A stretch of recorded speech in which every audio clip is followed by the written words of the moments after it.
I'd like to discuss one more hypothesis before we move on to literacy, and this is a very important one called the affective filter hypothesis. Research in language acquisition has concluded that there are several factors that relate to success in language acquisition, and I'm going to list them here on your screen. One factor is motivation.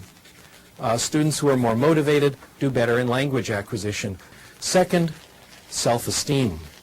Probably the dominant concept today in popular psychology. Students with more self-esteem, more self-confidence do better in language acquisition. Third, anxiety. And here the correlations are negative. The lower the anxiety, the better the language acquisition. In fact, my hypothesis is for language acquisition to really succeed, anxiety should be zero.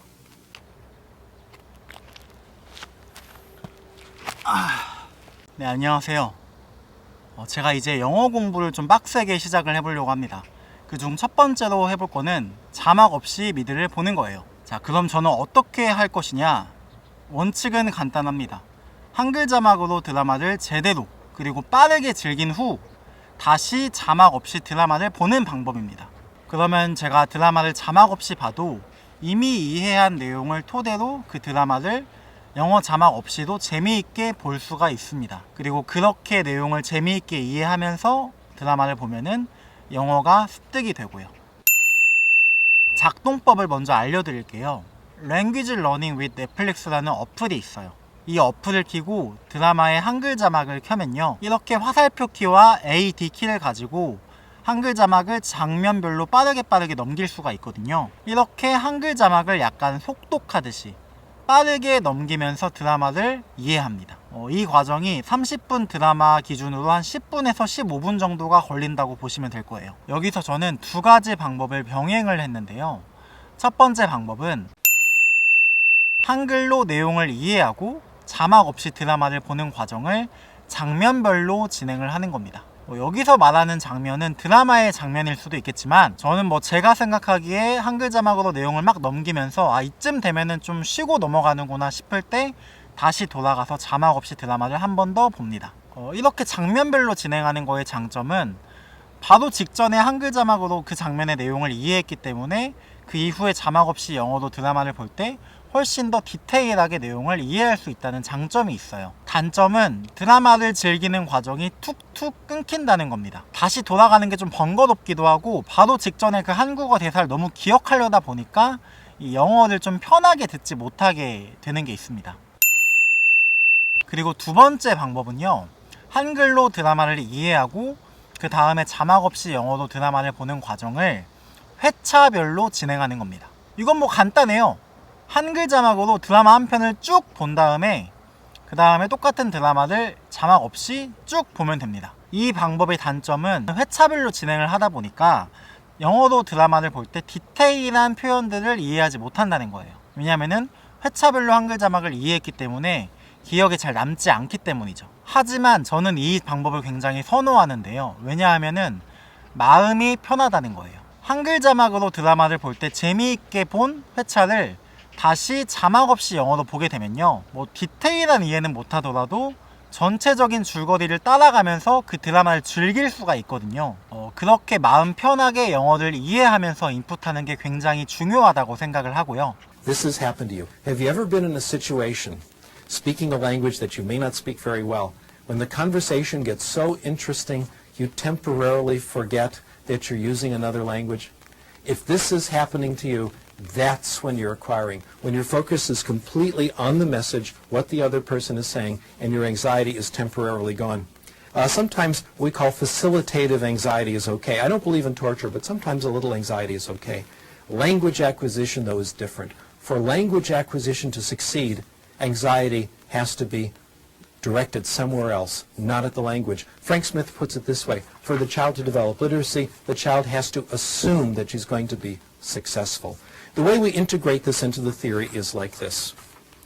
If the student isn't motivated, if self-esteem is low, if anxiety is high, if the student is on the defensive, if the student thinks the language class is a place where his weaknesses will be revealed, he may understand the input, but it won't penetrate. It won't reach those parts of the brain that do language acquisition. A block keeps it out. We call this block the affective filter. Here's how it works. Somewhere in the brain, Chomsky tells us, is a language acquisition device. Our job is to get input into the device. So that's input here. Low motivation, low self-esteem, high anxiety, the block goes up, the filter goes up, and the input cannot get in. This explains how it can be that we can have two children in the same class, both getting comprehensible input. One makes progress, the other doesn't. One is open to the input, the other's closed. 또 저는 이게 더 재밌더라고요. 한글 자막으로 볼 때도 그 내용을 알아가는 재미가 있는데, 그 다음에 자막 없이 영어로 볼 때도 내가 그 한글 자막으로 봤을 땐 몰랐던 뭐 인물들의 대사나 행동이나 아니면 뭐 상황들을 보면서 한 번 더 그 드라마를 재밌게 볼 수 있는 장점이 있습니다. 그리고 저는 어느 정도 내가 못 알아듣는 영어를 듣는 거에 익숙해질 필요가 있다고 생각을 해요. 그러니까 내가 내용을 이해하는 느낌을 받으면서 드라마 한 편을 통째로 보는 연습을 할 필요가 있다는 거죠. 좀 더 내가 영어를 공부한다는 느낌을 받고 싶어.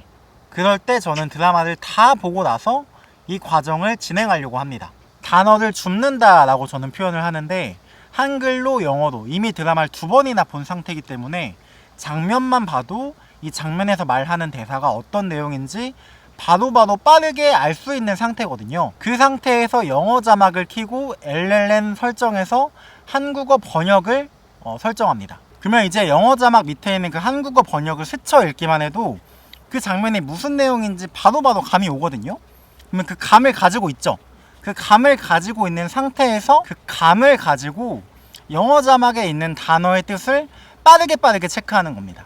가끔 단어의 뜻이 그 단어에 나오는 번역과 아예 다른 경우가 있음에도 불구하고 내가 이미 그 대사가 어떤 뜻인지 감을 잡고 있기 때문에 이런 식으로 이렇게 단어랑 이 번역이 연결이 되는구나를 바로 체크할 수가 있어요.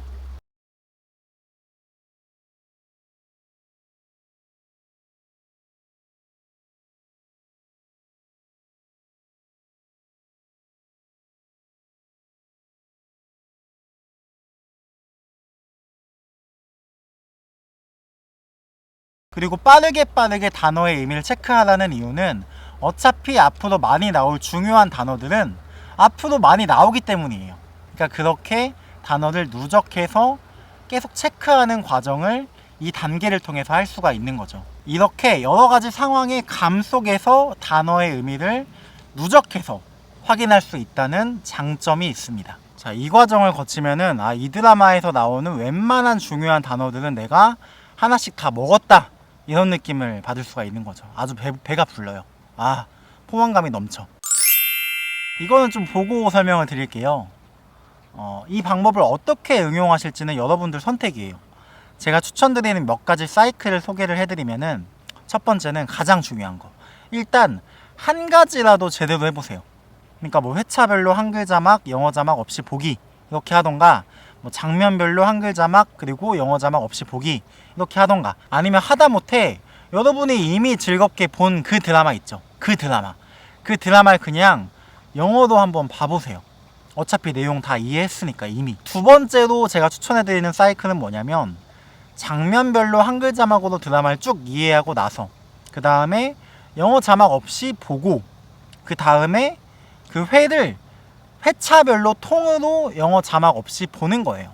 그러니까 이 방법 같은 경우는 그 장면별 사이클을 먼저 다 진행하고 난 다음에 훨씬 더 좀 깊게 이해를 했겠죠? 시즌 하나를 통째로 정주행한다는 생각으로 영어 자막 없이 보는 거죠. 그러니까 회차별로 장면별로 진행을 다 한 다음에 마지막에 시즌별로 통으로 그냥 정주행을 해버리는 거예요. 그러면 마지막에 내가 이제는 뭔가 이 드라마를 자막 없이도 잘 이해하는 느낌이 든다, 그런 느낌이 참 묘하게 듭니다. 세 번째는 회차별로 한글 자막을 이해한 다음에 또 회차별로 영어를 자막 없이 이해를 하세요. 그 다음에 마지막으로 단어 줍기 단계를 하는 겁니다. 아까 말했죠. 회차별로 진행할 때 디테일이 약간 약해요. 그래도 일단 처음에는 즐겁게 회차별로 진행을 하시고 나서 시즌 하나가 마무리되었을 때쯤에 영어 단어를 줍는 과정을 진행을 하시면 부족했던 디테일한 부분을 채울 수가 있는 거죠. 네 번째는 사실 이게 궁극적인 목표죠. 여러분, 그냥 영어 자막 없이 계속 드라마를 보는 겁니다. 이거는 아무나 할 수 없어요. 하지만 드라마를 보는 것만으로도 영어가 는다는 것, 정말 환상적인 목표 아닌가요? 바로 이 목표에 다다르기 위해서 제가 지금까지 말씀드린 여러 단계들이 필요한 거예요. 드라마를 보기만 해도 영어가 느는 경험, 그리고 영어가 늘기 때문에 드라마를 더 잘 즐길 수 있는 경험, 그 경험을 여러분들과 함께 해나가고 싶습니다. 그러면은 다음 영상으로 찾아뵙도록 하겠습니다. 안녕.